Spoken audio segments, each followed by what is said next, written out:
안녕하세요. 고요담 채널에 와주셔서 감사합니다. 오늘도 저와 함께 평안한 밤 되시길 바랍니다. 그럼 바로 이야기 시작하겠습니다. 옛날 깊은 산 속에는 무섭고 커다란 호랑이가 살고 있었어요. 이 호랑이는 온 산을 돌아다니며 동물들을 사냥하며 살았지요. 하지만 날이 점점 추워지고 먹을 것이 점점 부족해지자 호랑이는 고민에 빠졌어요. 이 산속에서는 더 이상 먹을 게 없어. 마을로 내려가 볼까? 호랑이는 오랜만에 산을 벗어나 사람 사는 마을로 내려가 보기로 했어요. 마을에는 따뜻한 연기가 모락모락 피어오르는 초가집들이 옹기종기 모여 있었어요. 호랑이는 살금살금 마을로 다가갔어요. 그러던 중 한 농가에서 아기의 울음소리가 들려왔어요. 우왕! 우왕! 호랑이는 잠시 멈춰서서 집 안을 들여다보았어요.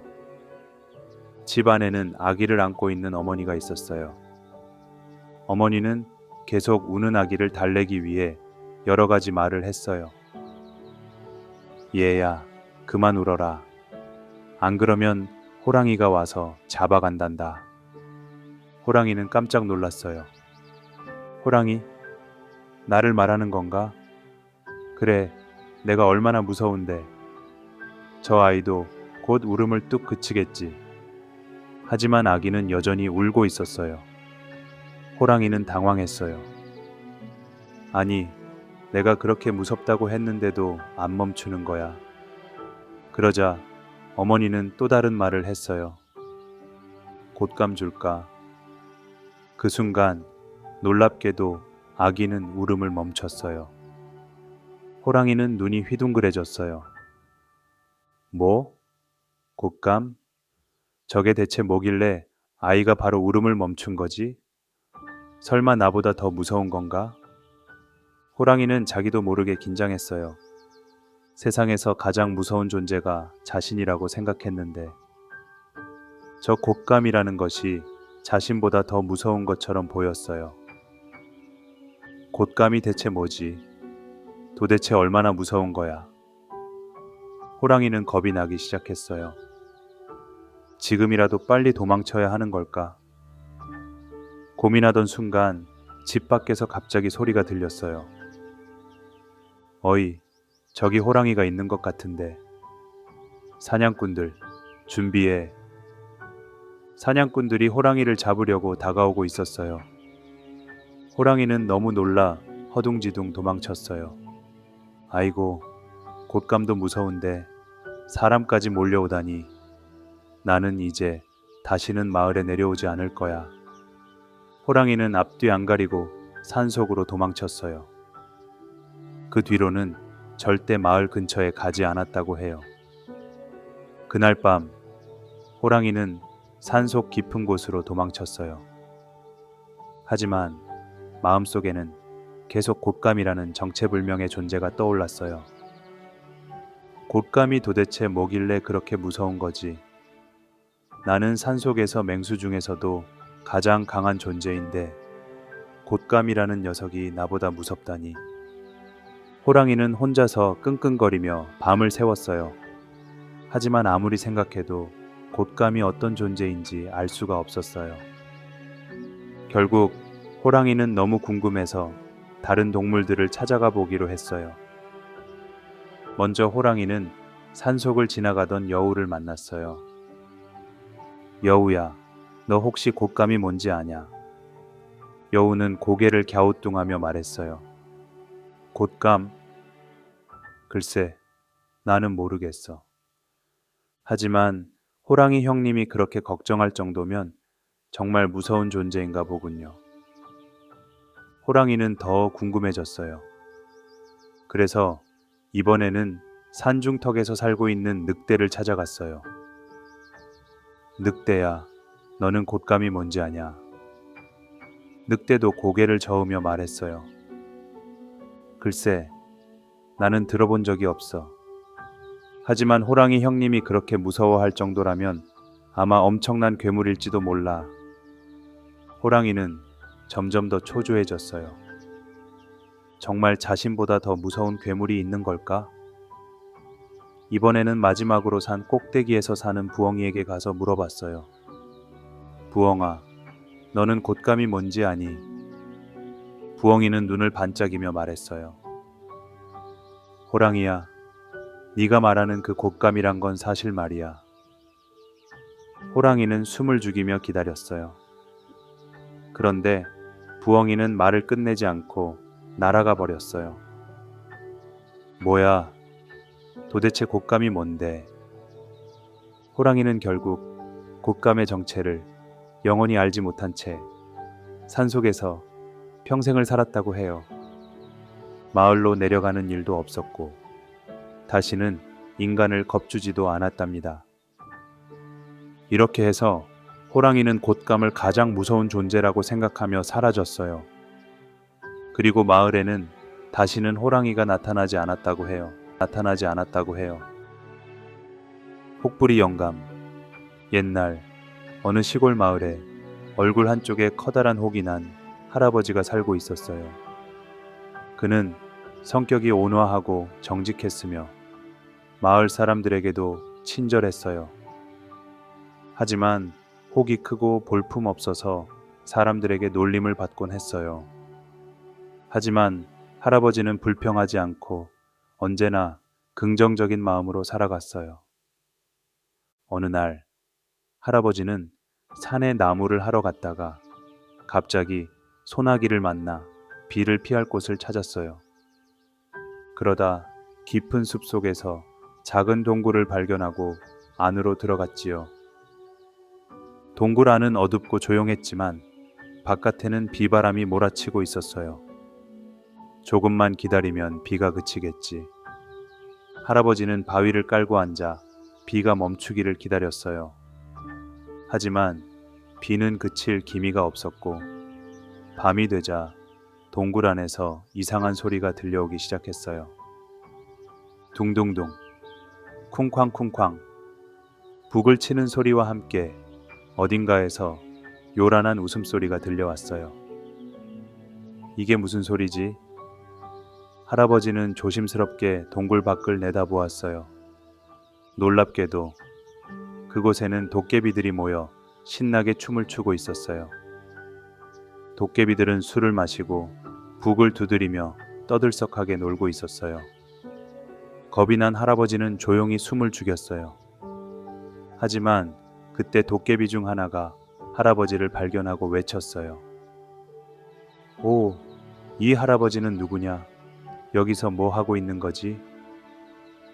도깨비들이 호기심 가득한 눈으로 할아버지를 바라보았어요. 겁이 난 할아버지는 황급히 대답했어요. 저는 그냥 나무꾼인데 비를 피하려고 여기에 왔습니다. 도깨비들은 서로 얼굴을 보더니 갑자기 웃으며 말했어요. 좋다. 그렇다면 우리와 함께 춤을 춰라. 겁이 난 할아버지는 어쩔 수 없이 도깨비들과 함께 춤을 추기 시작했어요. 그런데 할아버지가 춤을 추자 도깨비들은 깜짝 놀랐어요. 오, 이 할아버지 춤을 아주 잘 추는군. 도깨비들은 박수를 치며 기뻐했고 할아버지도 점점 신나게 춤을 췄어요. 그렇게 밤새 춤을 추고 난 후 도깨비 우두머리가 할아버지에게 다가와 말했어요. 할아버지, 당신은 정말 훌륭한 춤꾼이요. 그런데 당신 얼굴에 있는 그 혹이 우리 보물 주머니 같아서 마음에 드는구려. 우리에게 그 혹을 주면 안 되겠소? 할아버지는 깜짝 놀랐어요. 하지만 도깨비가 혹을 가져가겠다고 하니 오히려 기뻤어요. 네? 혹을 가져가겠다고요? 그럼 가져가세요. 그러자 도깨비는 신기한 도깨비 방망이를 흔들더니 순식간에 할아버지의 혹을 쏙 빼버렸어요. 그리고 기념으로 황금이 가득한 주머니까지 주었어요. 이건 할아버지가 우리를 즐겁게 해주었으니 드리는 선물이요. 할아버지는 기쁜 마음으로 마을로 돌아왔어요. 마을 사람들은 혹이 사라지고 부자가 된 할아버지를 보고 깜짝 놀랐어요. 이 이야기를 들은 같은 마을의 욕심 많은 또 다른 할아버지는 시샘이 났어요. 나도 저렇게 부자가 되어야지. 그 욕심쟁이 할아버지는 일부러 도깨비가 있는 동굴로 찾아갔어요. 그리고 도깨비들이 다시 춤을 출 때 따라 나가 춤을 추었어요. 하지만 그는 춤을 제대로 추지 못했고 도깨비들은 실망했어요. 이 할아버지는 춤도 못 추면서 우리를 속였구나. 화가 난 도깨비들은 오히려 사라진 혹을 다시 붙여주었어요. 그리고는 그 혹을 얼굴의 반대쪽에도 하나 더 만들어 버렸어요. 그 욕심쟁이 할아버지는 결국 혹이 2개나 달린 채로 마을로 돌아오고 말았답니다. 이후로도 착한 할아버지는 행복하게 살았고 욕심 많은 할아버지는 혹 2개를 감추며 사람들의 웃음거리가 되었다고 해요. 심청이. 옛날 한적한 시골 마을에 심봉사라는 장님과 그의 딸 심청이 살고 있었어요. 심청이는 어머니 없이 자랐지만 아버지를 극진히 모시며 지극정성으로 보살폈어요. 심봉사는 앞을 볼 수 없어 걸식하며 생활했지만 심청이는 한 번도 아버지를 원망하지 않고 늘 밝은 마음으로 살았어요. 어느 날 심봉사는 절에 가서 부처님께 기도를 드리다가 한 스님을 만났어요. 스님, 저는 앞을 보지 못하는 장님입니다. 어떻게 하면 눈을 뜰 수 있을까요? 스님은 조용히 대답했어요. 맹인이 눈을 뜨려면 공덕을 쌓아야 합니다. 특히 100일 기도를 드리고 공덕을 쌓기 위해 부처님께 300석의 쌀을 시주하면 기적이 일어날 것입니다. 심봉사는 그 말을 듣고 크게 감동했지만 300석의 쌀을 시주할 만큼의 돈이 없었어요. 이 이야기를 들은 심청은 아버지를 위해 자신을 희생하기로 결심했어요. 아버지, 걱정 마세요. 제가 방법을 찾아볼게요. 며칠 후 마을에 한 무리가 찾아왔어요. 그들은 먼 바다로 나가 제사를 지내기 위해 인당수에 제물을 바쳐야 한다고 했어요. 심청은 그들에게 다가가 말했어요. 제가 인당수의 제물이 될 테니 300석의 쌀을 우리 절에 시주해 주세요. 상인들은 깜짝 놀랐지만 심청의 결심이 확고하자 이를 받아들였어요. 그들은 300석의 쌀을 절에 시주했고 심봉사는 100일 기도를 드리며 눈을 뜨기를 간절히 기도했어요. 그리고 마침내 심청은 배를 타고 바다로 나아갔어요. 그녀는 맑은 하늘을 바라보며 조용히 중얼거렸어요. 아버지, 저는 괜찮아요. 꼭 눈을 뜨셔서 저를 다시 보세요. 배가 인당수 한가운데 도착하자 심청은 거센 파도를 바라보며 조용히 몸을 던졌어요. 물속으로 빠진 심청은 정신을 잃고 깊은 바닷속으로 가라앉았어요. 그런데 신기한 일이 벌어졌어요. 심청이 정신을 차려보니 그녀는 아름다운 용궁에 와 있었어요. 용왕은 심청을 따뜻하게 맞이하며 말했어요. 네가 효성을 다해 아버지를 위해 희생했구나. 너는 이곳에서 편히 지내도 된다. 하지만 심청은 아버지가 걱정되어 용왕에게 간절히 부탁했어요. 용왕님, 저는 아버지께 가고 싶어요. 아버지께서 저를 기다리실 거예요. 용왕은 심청의 간절한 마음을 듣고 그녀를 연못 속에 넣어 다시 인간 세계로 보내주었어요. 어느 날 황제의 행렬이 강가를 지나던 중 거대한 연못 한 송이가 떠 있는 것을 발견했어요. 그 아름다움에 반한 황제는 연꽃을 궁으로 가져오게 했어요. 신하들이 연꽃을 여니 그 안에서 아름다운 여인이 나타났어요. 바로 심청이었어요. 황제는 그녀의 이야기를 듣고 크게 감동했고 그녀를 황후로 맞이했어요.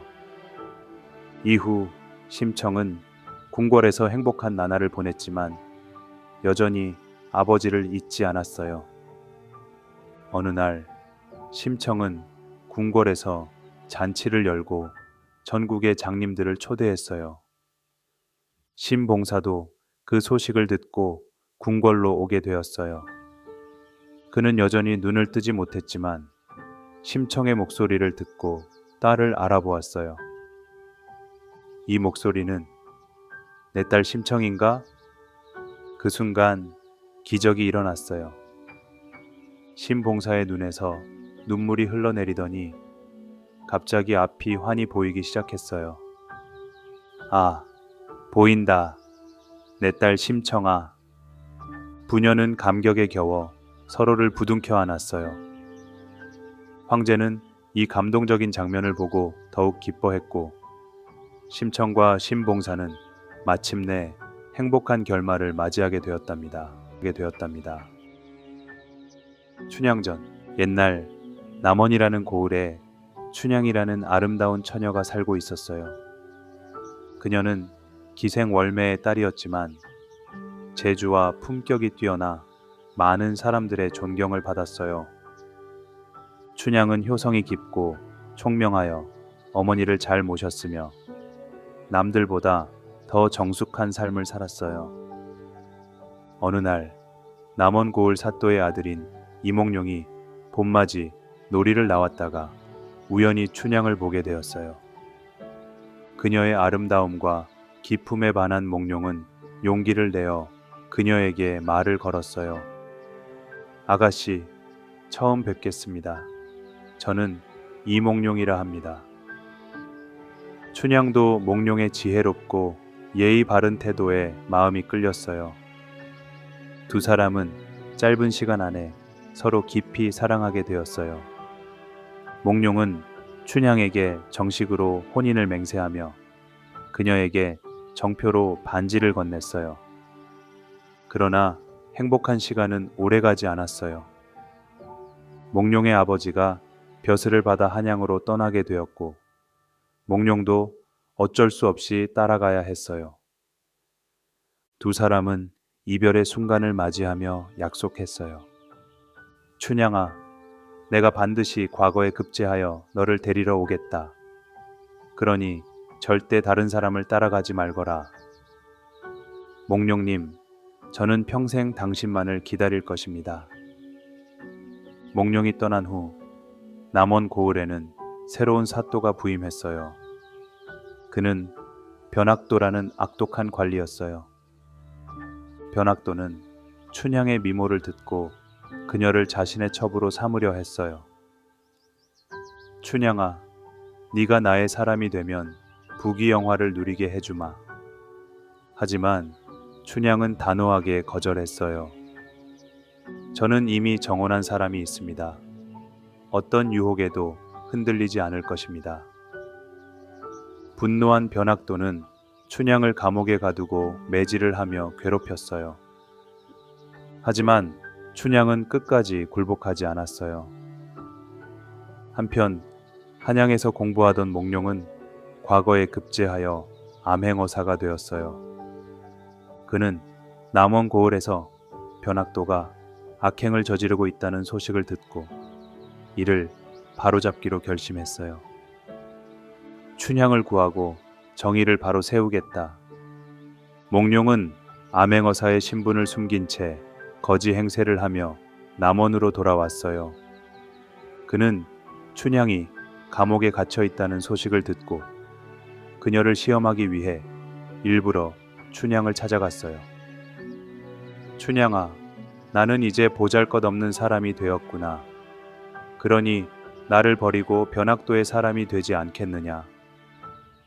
그러자 춘향은 눈물을 흘리며 말했어요. 몽룡님, 제가 비록 이 감옥에 갇혀 있어도 마음만은 언제나 당신과 함께 할 것입니다. 춘향의 변함없는 사랑을 확인한 몽룡은 기뻤어요. 그날 밤 그는 암행어사의 신분을 밝히고 변학도의 부정을 조사하기 시작했어요. 다음 날 그는 변학도를 포함한 모든 관리를 불러 모았어요. 그리고 엄숙하게 선포했어요. 나는 암행어사 이몽룡이다. 변학도는 즉시 죄를 인정하고 벌을 받아라. 변학도는 깜짝 놀라 무릎을 꿇었지만 이미 죄가 드러났기에 용서받을 수 없었어요. 그는 감옥에 갇히고 백성들은 몽룡을 크게 환영했어요. 몽룡은 직접 춘향을 감옥에서 꺼내어 그녀를 안았어요. 이제 다시는 헤어지지 않을 것이다. 춘향과 몽룡은 다시 재회했고 이들은 함께 한양으로 가서 행복한 삶을 살았어요. 춘향의 지조와 사랑은 오랜 세월 동안 전해 내려오며 많은 이들에게 감동을 주었답니다. 지혜로운 나그네와 욕심 많은 장수. 옛날 옛적 한 마을에 욕심이 많은 장수가 살고 있었습니다. 그는 마을 사람들에게 비싼 값을 받고 물건을 팔았으며 가난한 사람들에게는 절대 도움을 주지 않았습니다. 그러나 그는 스스로를 성실한 상인이라 생각하며 자신이 하는 일이 옳다고 믿었습니다. 어느 날 한 나그네가 장수가 운영하는 큰 주막 앞을 지나갔습니다. 그는 여러 날을 걷느라 지쳐 있었고 마실 물과 따뜻한 밥 한 그릇을 구하고 싶었습니다. 나그네는 장수에게 다가가 공손히 인사하며 말했습니다. 장수님, 저는 먼 길을 여행하는 나그네입니다. 지금 가진 것이 없지만 훗날 은혜를 갚을 테니 따뜻한 밥 한 그릇과 물 한 모금만 나누어 주시겠습니까?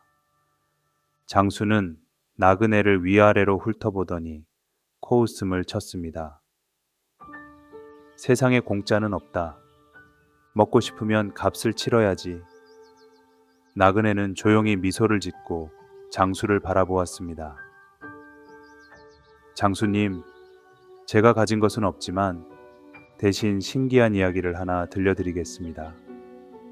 이 이야기를 듣고 나면 분명 장수님께 큰 도움이 될 것입니다. 장수는 궁금증이 생겼습니다. 그는 세상에서 가장 이익이 되는 것이 무엇인지 항상 알고 싶어 했기 때문입니다. 그래서 그는 나그네에게 음식을 내주고 그가 하는 말을 듣기로 했습니다. 나그네는 따뜻한 밥을 한술 뜨고 물을 한 모금 마신 뒤 조용히 입을 열었습니다. 옛날에 한 왕이 있었습니다. 그는 자신의 나라를 더 부유하게 만들고 싶어 했습니다. 그래서 그는 전국을 돌며 세상에서 가장 중요한 것을 찾아오라는 명령을 내렸습니다. 장수는 귀를 기울이며 나그네의 이야기를 들었습니다. 첫 번째 신하가 왕에게 황금으로 만든 왕관을 바쳤습니다. 그러나 왕은 만족하지 않았습니다. 두 번째 신하는 징휘한 보석이 박힌 칼을 바쳤습니다. 그러나 왕은 여전히 기뻐하지 않았습니다. 그러던 어느 날 한 지혜로운 현자가 왕 앞에 나타났습니다. 장수는 눈을 반짝이며 물었습니다. 그 현자는 무엇을 바쳤소? 나그네는 빙그레 웃으며 대답했습니다. 그는 왕에게 지혜를 바쳤습니다. 그는 왕에게 말했습니다. 왕이시여, 황금과 보석은 언젠가 사라지지만 지혜는 세상을 움직이는 가장 큰 힘입니다. 지혜로운 사람은 스스로 부자가 되고 사람들에게 존경받으며 언제 어디서든 행복을 찾을 수 있습니다. 장수는 나그네의 말을 듣고 깊은 생각에 잠겼습니다. 그는 평생 돈을 모으고 물건을 팔아왔지만 한 번도 지혜가 가장 중요한 것이라고 생각해 본 적이 없었습니다. 나그네는 다시 말을 이었습니다. 장수님, 이제 제가 드린 이야기가 어떤 의미인지 아시겠습니까? 장수는 조용히 고개를 끄덕였습니다. 그는 갑자기 자신이 그동안 너무 욕심만 부리며 살았다는 사실을 깨달았습니다. 그날 이후 장수는 조금씩 변하기 시작했습니다. 그는 더 이상 사람들에게 높은 값을 요구하지 않았고, 가난한 사람들에게는 음식과 물을 베풀기 시작했습니다. 그의 장사는 오히려 더 번창했고, 사람들은 그의 상점을 신뢰하며 많은 물건을 사러 오기 시작했습니다. 그는 비로소 나누는 삶이 더 큰 부를 가져다 준다는 것을 깨닫게 되었습니다. 이것이 지혜로운 나그네와 욕심 많은 장수의 이야기입니다.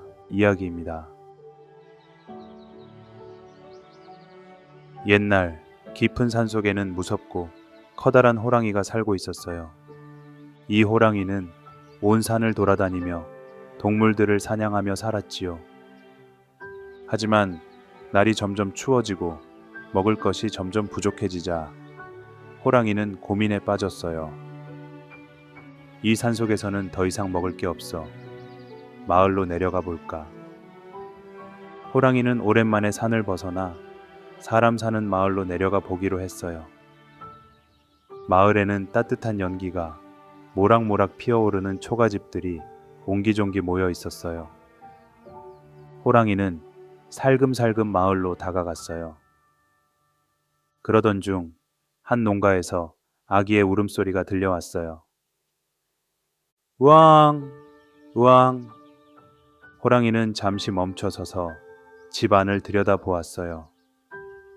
집 안에는 아기를 안고 있는 어머니가 있었어요. 어머니는 계속 우는 아기를 달래기 위해 여러 가지 말을 했어요. 얘야, 그만 울어라. 안 그러면 호랑이가 와서 잡아간단다. 호랑이는 깜짝 놀랐어요. 호랑이? 나를 말하는 건가? 그래, 내가 얼마나 무서운데. 저 아이도 곧 울음을 뚝 그치겠지. 하지만 아기는 여전히 울고 있었어요. 호랑이는 당황했어요. 아니, 내가 그렇게 무섭다고 했는데도 안 멈추는 거야. 그러자 어머니는 또 다른 말을 했어요. 곶감 줄까? 그 순간 놀랍게도 아기는 울음을 멈췄어요. 호랑이는 눈이 휘둥그레졌어요. 뭐? 곶감? 저게 대체 뭐길래 아이가 바로 울음을 멈춘 거지? 설마 나보다 더 무서운 건가? 호랑이는 자기도 모르게 긴장했어요. 세상에서 가장 무서운 존재가 자신이라고 생각했는데 저 곶감이라는 것이 자신보다 더 무서운 것처럼 보였어요. 곶감이 대체 뭐지? 도대체 얼마나 무서운 거야? 호랑이는 겁이 나기 시작했어요.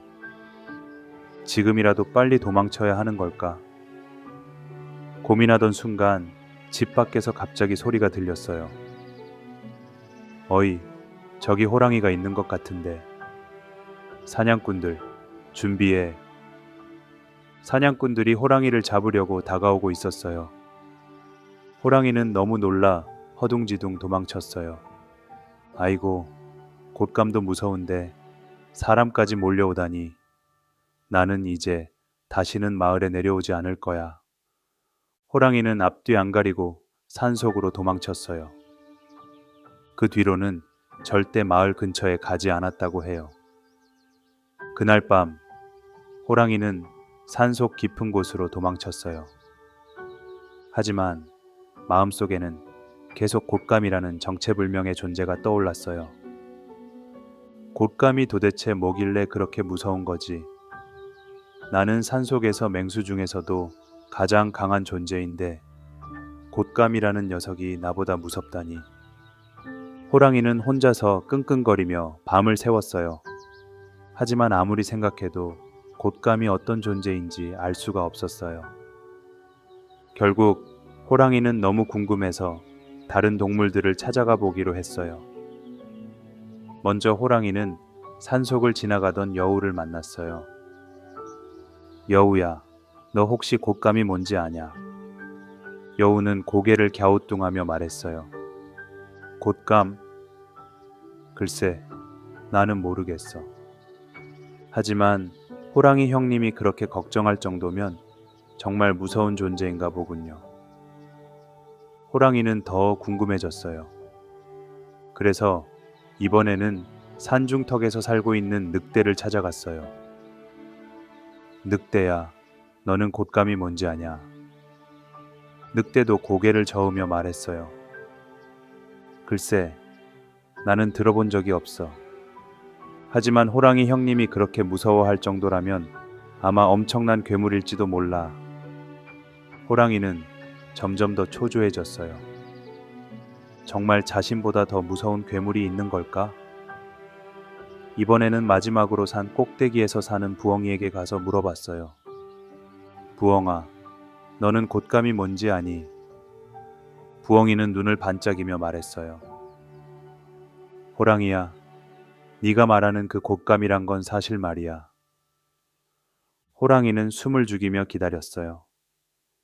그런데 부엉이는 말을 끝내지 않고 날아가 버렸어요. 뭐야, 도대체 곶감이 뭔데?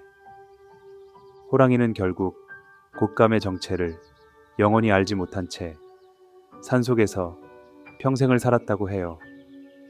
마을로 내려가는 일도 없었고 다시는 인간을 겁주지도 않았답니다. 이렇게 해서 호랑이는 곶감을 가장 무서운 존재라고 생각하며 사라졌어요. 그리고 마을에는 다시는 호랑이가 나타나지 않았다고 해요. 혹부리 영감.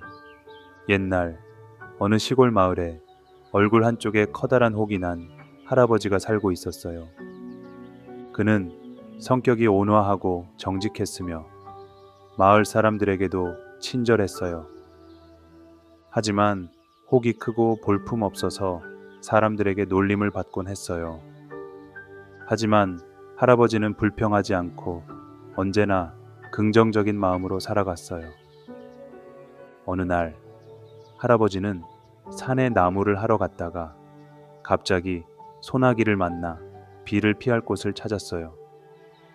그러다 깊은 숲 속에서 작은 동굴을 발견하고 안으로 들어갔지요. 동굴 안은 어둡고 조용했지만 바깥에는 비바람이 몰아치고 있었어요. 조금만 기다리면 비가 그치겠지. 할아버지는 바위를 깔고 앉아 비가 멈추기를 기다렸어요. 하지만 비는 그칠 기미가 없었고 밤이 되자 동굴 안에서 이상한 소리가 들려오기 시작했어요. 둥둥둥, 쿵쾅쿵쾅. 북을 치는 소리와 함께 어딘가에서 요란한 웃음소리가 들려왔어요. 이게 무슨 소리지? 할아버지는 조심스럽게 동굴 밖을 내다보았어요. 놀랍게도 그곳에는 도깨비들이 모여 신나게 춤을 추고 있었어요. 도깨비들은 술을 마시고 북을 두드리며 떠들썩하게 놀고 있었어요. 겁이 난 할아버지는 조용히 숨을 죽였어요.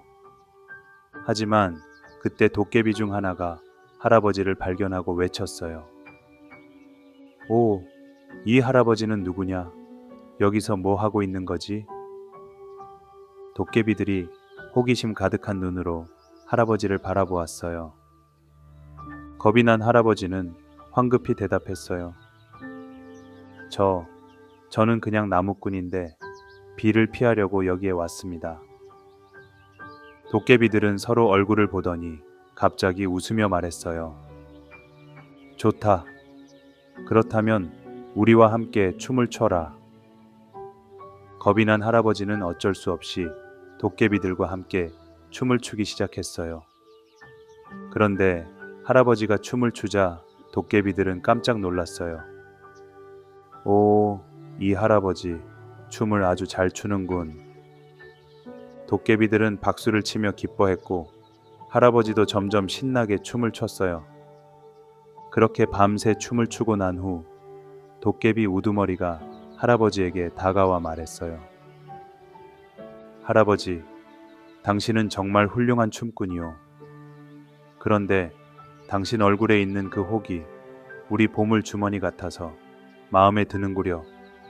우리에게 그 혹을 주면 안 되겠소? 할아버지는 깜짝 놀랐어요. 하지만 도깨비가 혹을 가져가겠다고 하니 오히려 기뻤어요. 네? 혹을 가져가겠다고요? 그럼 가져가세요. 그러자 도깨비는 신기한 도깨비 방망이를 흔들더니 순식간에 할아버지의 혹을 쏙 빼버렸어요. 그리고 기념으로 황금이 가득한 주머니까지 주었어요. 이건 할아버지가 우리를 즐겁게 해주었으니 드리는 선물이오. 할아버지는 기쁜 마음으로 마을로 돌아왔어요. 마을 사람들은 혹이 사라지고 부자가 된 할아버지를 보고 깜짝 놀랐어요. 이 이야기를 들은 같은 마을의 욕심 많은 또 다른 할아버지는 시샘이 났어요. 나도 저렇게 부자가 되어야지. 그 욕심쟁이 할아버지는 일부러 도깨비가 있는 동굴로 찾아갔어요. 그리고 도깨비들이 다시 춤을 출 때 따라 나가 춤을 추었어요. 하지만 그는 춤을 제대로 추지 못했고 도깨비들은 실망했어요. 이 할아버지는 춤도 못 추면서 우리를 속였구나. 화가 난 도깨비들은 오히려 사라진 혹을 다시 붙여주었어요. 그리고는 그 혹을 얼굴의 반대쪽에도 하나 더 만들어 버렸어요. 그 욕심쟁이 할아버지는 결국 혹이 2개나 달린 채로 마을로 돌아오고 말았답니다. 이후로도 착한 할아버지는 행복하게 살았고 욕심 많은 할아버지는 혹 2개를 감추며 사람들의 웃음거리가 되었다고 해요. 심청이. 옛날 한적한 시골 마을에 심봉사라는 장님과 그의 딸 심청이 살고 있었어요. 심청이는 어머니 없이 자랐지만 아버지를 극진히 모시며 지극정성으로 보살폈어요. 심봉사는 앞을 볼 수 없어 걸식하며 생활했지만 심청이는 한 번도 아버지를 원망하지 않고 늘 밝은 마음으로 살았어요. 어느 날 심봉사는 절에 가서 부처님께 기도를 드리다가 한 스님을 만났어요. 스님, 저는 앞을 보지 못하는 장님입니다. 어떻게 하면 눈을 뜰 수 있을까요? 스님은 조용히 대답했어요. 맹인이 눈을 뜨려면 공덕을 쌓아야 합니다. 특히 100일 기도를 드리고 공덕을 쌓기 위해 부처님께 300석의 쌀을 시주하면 기적이 일어날 것입니다. 심봉사는 그 말을 듣고 크게 감동했지만 300석의 쌀을 시주할 만큼의 돈이 없었어요. 이 이야기를 들은 심청은 아버지를 위해 자신을 희생하기로 결심했어요. 아버지, 걱정 마세요. 제가 방법을 찾아볼게요. 며칠 후 마을에 한 무리가 찾아왔어요. 그들은 먼 바다로 나가 제사를 지내기 위해 인당수에 제물을 바쳐야 한다고 했어요. 심청은 그들에게 다가가 말했어요. 제가 인당수의 제물이 될 테니 300석의 쌀을 우리 절에 시주해 주세요. 상인들은 깜짝 놀랐지만 심청의 결심이 확고하자 이를 받아들였어요. 그들은 300석의 쌀을 절에 시주했고 심봉사는 100일 기도를 드리며 눈을 뜨기를 간절히 기도했어요. 그리고 마침내 심청은 배를 타고 바다로 나아갔어요. 그녀는 맑은 하늘을 바라보며 조용히 중얼거렸어요. 아버지, 저는 괜찮아요. 꼭 눈을 뜨셔서 저를 다시 보세요. 배가 인당수 한가운데 도착하자 심청은 거센 파도를 바라보며 조용히 몸을 던졌어요. 물속으로 빠진 심청은 정신을 잃고 깊은 바닷속으로 가라앉았어요. 그런데 신기한 일이 벌어졌어요. 심청이 정신을 차려보니 그녀는 아름다운 용궁에 와 있었어요. 용왕은 심청을 따뜻하게 맞이하며 말했어요. 네가 효성을 다해 아버지를 위해 희생했구나. 너는 이곳에서 편히 지내도 된다. 하지만 심청은 아버지가 걱정되어 용왕에게 간절히 부탁했어요. 용왕님, 저는 아버지께 가고 싶어요. 아버지께서 저를 기다리실 거예요. 용왕은 심청의 간절한 마음을 듣고 그녀를 연못 속에 넣어 다시 인간 세계로 보내주었어요. 어느 날 황제의 행렬이 강가를 지나던 중 거대한 연못 한 송이가 떠 있는 것을 발견했어요. 그 아름다움에 반한 황제는 연꽃을 궁으로 가져오게 했어요.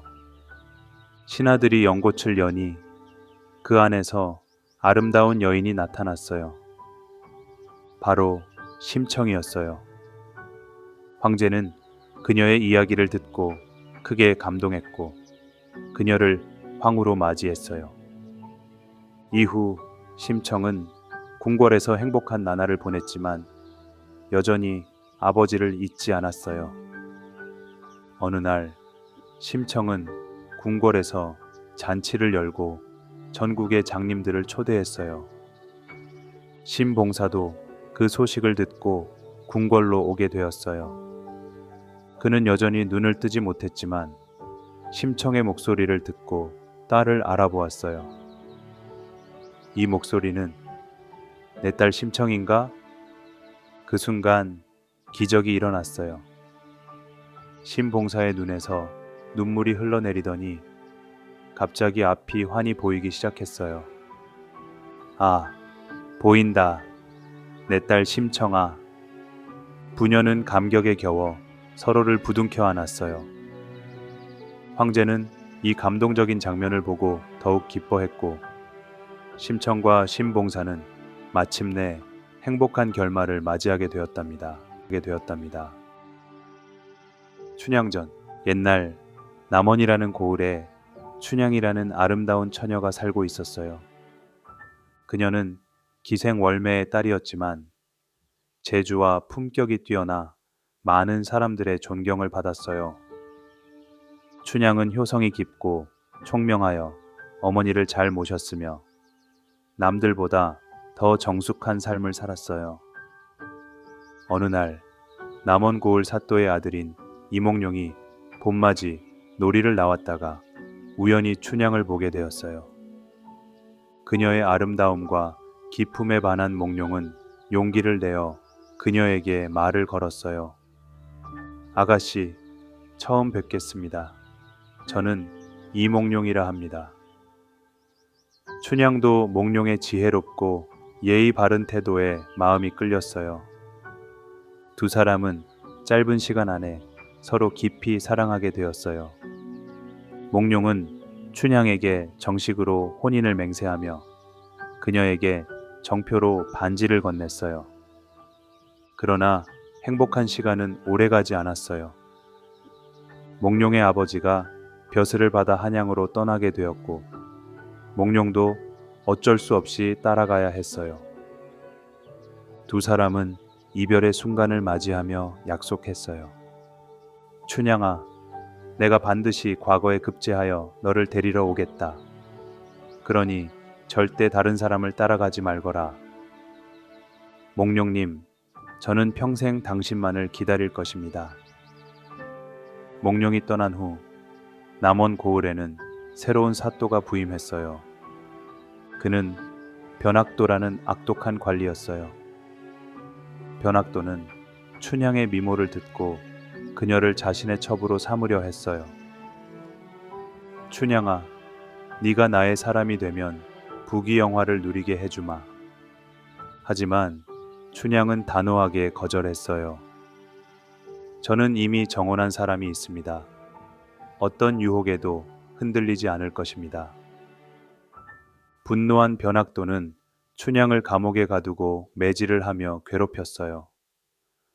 하지만 춘향은 끝까지 굴복하지 않았어요. 한편 한양에서 공부하던 몽룡은 과거에 급제하여 암행어사가 되었어요. 그는 남원 고을에서 변학도가 악행을 저지르고 있다는 소식을 듣고 이를 바로잡기로 결심했어요. 춘향을 구하고 정의를 바로 세우겠다. 몽룡은 암행어사의 신분을 숨긴 채 거지 행세를 하며 남원으로 돌아왔어요. 그는 춘향이 감옥에 갇혀 있다는 소식을 듣고 그녀를 시험하기 위해 일부러 춘향을 찾아갔어요. 춘향아, 나는 이제 보잘것없는 사람이 되었구나.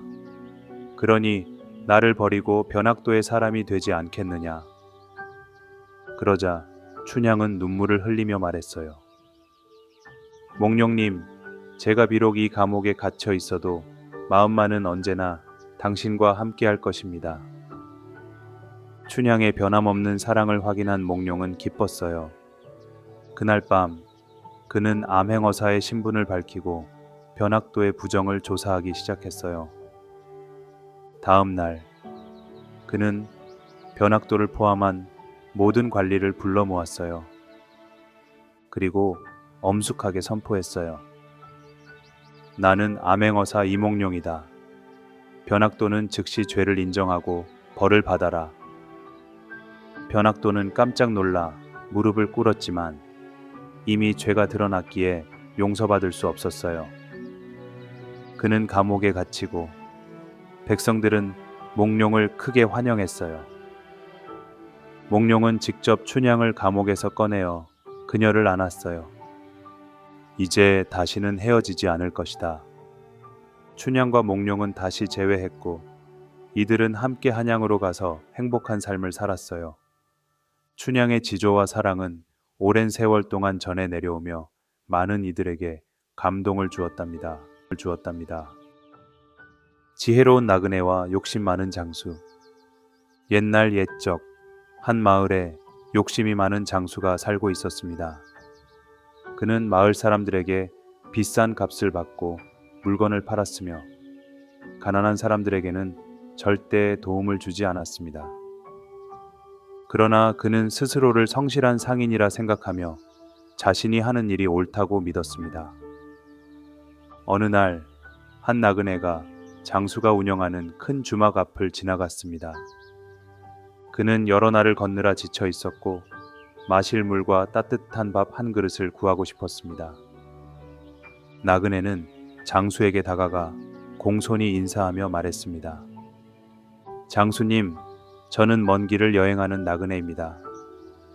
지금 가진 것이 없지만 훗날 은혜를 갚을 테니 따뜻한 밥 한 그릇과 물 한 모금만 나누어 주시겠습니까? 장수는 나그네를 위아래로 훑어보더니 코웃음을 쳤습니다. 세상에 공짜는 없다. 먹고 싶으면 값을 치러야지. 나그네는 조용히 미소를 짓고 장수를 바라보았습니다. 장수님, 제가 가진 것은 없지만 대신 신기한 이야기를 하나 들려드리겠습니다. 이 이야기를 듣고 나면 분명 장수님께 큰 도움이 될 것입니다. 장수는 궁금증이 생겼습니다. 그는 세상에서 가장 이익이 되는 것이 무엇인지 항상 알고 싶어 했기 때문입니다. 그래서 그는 나그네에게 음식을 내주고 그가 하는 말을 듣기로 했습니다. 나그네는 따뜻한 밥을 한술 뜨고 물을 한 모금 마신 뒤 조용히 입을 열었습니다. 옛날에 한 왕이 있었습니다. 그는 자신의 나라를 더 부유하게 만들고 싶어 했습니다. 그래서 그는 전국을 돌며 세상에서 가장 중요한 것을 찾아오라는 명령을 내렸습니다. 장수는 귀를 기울이며 나그네의 이야기를 들었습니다. 첫 번째 신하가 왕에게 황금으로 만든 왕관을 바쳤습니다. 그러나 왕은 만족하지 않았습니다. 두 번째 신하는 징휘한 보석이 박힌 칼을 바쳤습니다. 그러나 왕은 여전히 기뻐하지 않았습니다. 그러던 어느 날 한 지혜로운 현자가 왕 앞에 나타났습니다. 장수는 눈을 반짝이며 물었습니다. 그 현자는 무엇을 바쳤소? 나그네는 빙그레 웃으며 대답했습니다. 그는 왕에게 지혜를 바쳤습니다. 그는 왕에게 말했습니다. 왕이시여, 황금과 보석은 언젠가 사라지지만 지혜는 세상을 움직이는 가장 큰 힘입니다. 지혜로운 사람은 스스로 부자가 되고 사람들에게 존경받으며 언제 어디서든 행복을 찾을 수 있습니다. 장수는 나그네의 말을 듣고 깊은 생각에 잠겼습니다. 그는 평생 돈을 모으고 물건을 팔아왔지만 한 번도 지혜가 가장 중요한 것이라고 생각해 본 적이 없었습니다. 나그네는 다시 말을 이었습니다. 장수님, 이제 제가 드린 이야기가 어떤 의미인지 아시겠습니까? 장수는 조용히 고개를 끄덕였습니다. 그는 갑자기 자신이 그동안 너무 욕심만 부리며 살았다는 사실을 깨달았습니다. 그날 이후 장수는 조금씩 변하기 시작했습니다. 그는 더 이상 사람들에게 높은 값을 요구하지 않았고 가난한 사람들에게는 음식과 물을 베풀기 시작했습니다. 그의 장사는 오히려 더 번창했고 사람들은 그의 상점을 신뢰하며 많은 물건을 사러 오기 시작했습니다.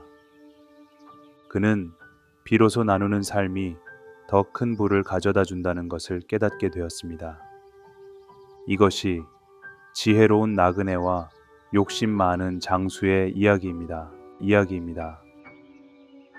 오늘 이야기가 마음에 드셨다면 좋아요와 구독 버튼 꼭 눌러주세요. 그리고 댓글로 여러분의 생각도 공유해주세요.